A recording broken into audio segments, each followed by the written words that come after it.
Tecnologia na igreja pode liberar tempo para cuidar de pessoas, mas também pode criar distância, excesso de mensagens e decisões automáticas onde deveria existir discernimento humano. A pergunta certa não é qual ferramenta usar, é qual parte do trabalho é repetitiva, qual exige responsabilidade e qual nunca deveria perder o encontro entre pessoas. Neste vídeo, você vai aprender um filtro prático para decidir o que automatizar e o que preservar como relação. Use 3 critérios antes de automatizar. Primeiro, frequência.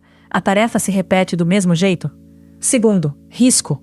Um erro pode causar dano financeiro, exposição de dados ou abandono de alguém? Terceiro, humanidade. A pessoa precisa apenas de informação ou precisa ser ouvida? Quanto mais repetitiva, previsível e reversível for a tarefa, melhor candidata ela é para a automação. Automatize lembretes de eventos, confirmações de inscrição, recibos, organização de listas, consolidação de presença e avisos de vencimento. Essas tarefas consomem tempo, seguem regras claras e podem ser conferidas. A automação deve preparar o trabalho humano. Por exemplo, o sistema identifica 3 pessoas ausentes e cria uma lista para a equipe. Ele não decide sozinho por que elas faltaram. Em uma segunda categoria, a tecnologia pode sugerir, mas uma pessoa precisa decidir. Entram aqui a classificação de pedidos, a priorização de retornos, a revisão de textos, a identificação de inconsistências e relatórios financeiros. Chame isso de automação assistida. O ganho de velocidade existe, mas alguém continua responsável por validar contexto, tom e consequência. Agora, o que nunca deve ser totalmente automatizado: acolhimento pastoral em situações delicadas, aconselhamento, disciplina, decisões sobre ajuda financeira, comunicação de luto, conflitos e qualquer conclusão sobre a intenção de alguém. Uma mensagem pode ser preparada, mas o cuidado não pode ser terceirizado para um fluxo.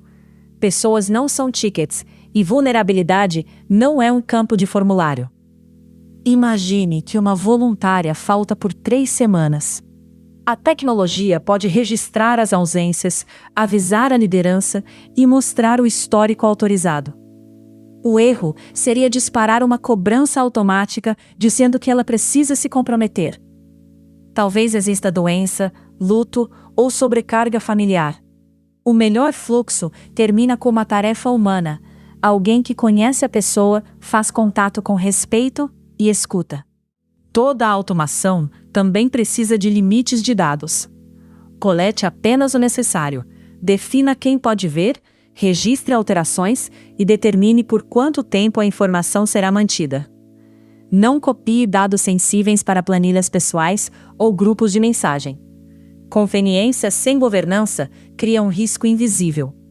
A melhor tecnologia é aquela que ajuda a equipe sem expor quem confiou informações à igreja. Antes de ativar um fluxo, faça 4 testes. Existe uma saída manual? A pessoa consegue falar com alguém? Um erro pode ser revertido? E quem acompanha o resultado? Comece com um grupo pequeno, observe por 2 semanas e compare tempo economizado, erros e dúvidas geradas.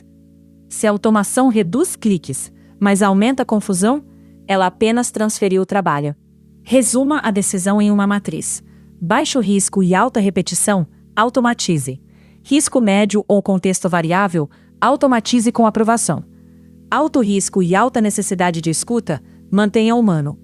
E existe uma regra de ouro: toda automação que afeta uma pessoa precisa ter responsável, transparência e caminho de correção. Nesta semana, liste 10 tarefas recorrentes da sua igreja. Marque frequência, risco e humanidade. Escolha apenas uma tarefa de baixo risco para testar. Defina a medida de sucesso e preserve um canal humano. O sistema Reino pode organizar dados, alertas, permissões e rotinas, enquanto líderes continuam responsáveis por decisões e cuidado. Tecnologia boa não substitui ministério. Ela devolve tempo e clareza para que o ministério aconteça.